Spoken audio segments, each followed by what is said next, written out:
Fine class. आज मैं आपको क्वेश्चन नंबर 9 समझाऊंगा। हमारी राठी बुक का पेज नंबर 504 पर जो अभी हम लोग डायरेक्ट मेथड का कर रहे थे, cash flow statement direct method, उसी का ये एक क्वेश्चन और है। Calculate cash flow from operating activities from the following information for the year ending 31 March 2023। अब इसमें ईयर एंडिंग दे रखा है, तो हमारे को जो फॉर्मेट बनाएंगे हम लोग, मैंने पहले से सॉल्व कर रखा था, फटाफट आपको समझाता जाऊंगा। तो ऐसे लिखना है आपको, cash flow statement operating activity for the year ending 31 March 2023। आपको आपका फॉर्मेट बना के रखना है, particular amount and amount. Next, cash sales हुई, अमाउंट आपके पास आया है 1 लाख आया है, तो यहाँ पर लिखना है ग्रॉस ऑपरेटिंग रिसिप्ट्स। फर्स्ट है कैश सेल्स, 1 लाख रुपए आया।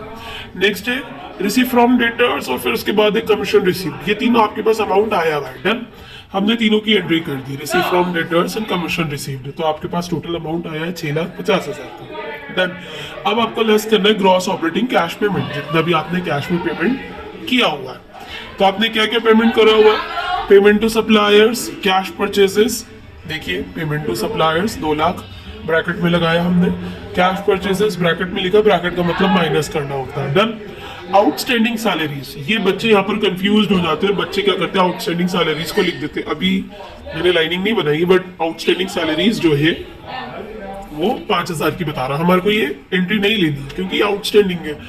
हमें कैश से मतलब है, कैश आ कितना रहा है, कैश जा कितना रहा है। डन, अब देखो कैश में आपने पेमेंट करा है सैलरीज, रेंट एंड इंश्योरेंस का, तो हमने तीनों यहाँ पर मेंशन कर दिया। आप चाहे तो salaries paid, rent paid and insurance paid लिख सकते हो। टोटल इनको करा, जस्ट अ मिनट में एक लाइन बनाना भूल गया हूँ इसमें। इन सबको जब हमने टोटल करा तो इन सबका टोटल कितना आ रहा है, 2,44,000 आ रहा है। डन, अब आपने कितना कमाया, आपने 6,50,000 रुपए कमाया। जितना आपके पास आया हुआ है 6,50,000 रुपए आपने कमाया, इतना आपने कैश पेमेंट करा। कैश पेमेंट जो आपने अमाउंट कमाया उसमें से माइनस करा, तो आपके पास आया 4,06,000, जो कि आप लिखेंगे cash generated from operating activities. Done, अब क्या है, मैंने आपको बोला था लाइक कि आपको इनकम टैक्स दिया जाएगा, ये लास्ट में दिया हुआ है आपको। फ्लड रिलीफ सेटलमेंट दिया हुआ है, लास्ट में ऐड करेंगे। टैक्सेबल इनकम, टैक्सेबल इनकम आपकी 80,000 है, जिसपे आपको 30% टैक्स पे करना है। कितने ही बच्चों को अमाउंट निकालना नहीं आता है। देखिए क्या होता है, कितने भी किसी भी जैसे 80,000 का आपको 30% निकालना है। इसका फॉर्मूला होता है अमाउंट मल्टीप्लाई रेट। जो ये जो न्यूमेरिकल वर्ड दिया है 30 के आगे जो परसेंट लगा, मतलब ये पूरा का पूरा रेट कहलाता है। ठीक है, रेट अपॉन 100। अमाउंट कितना आपकी टैक्सेबल इनकम कितनी है, 80,000 है, ये रहा 80,000। 80,000 का आपको 30% निकालना है, परसेंटेज हटा के नीचे 100 लगा देना, परसेंटेज शो नहीं करना है। तो क्या होगा, 0 से 0 कैंसिल, 0 से 0 कैंसिल।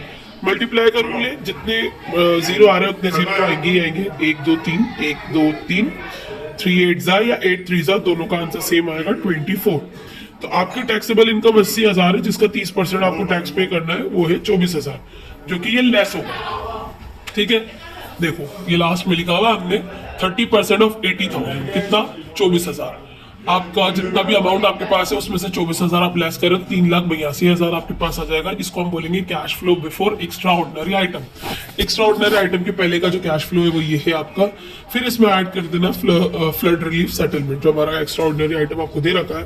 फ्लड रिलीफ सेटलमेंट का 13,000, हमने 13,000 ऐड करा, हमारा 3,95,000 आ गया, जो कि कैश इनफ्लो प्लस में आया, तो कैश इनफ्लो। डन, आपका आंसर ये रहा, net cash flow from operating activity. तो आज का ये हो चुका। आप इसका फल ही चाहे तो आप इसका ले सकते हैं screenshot. Thank you very much.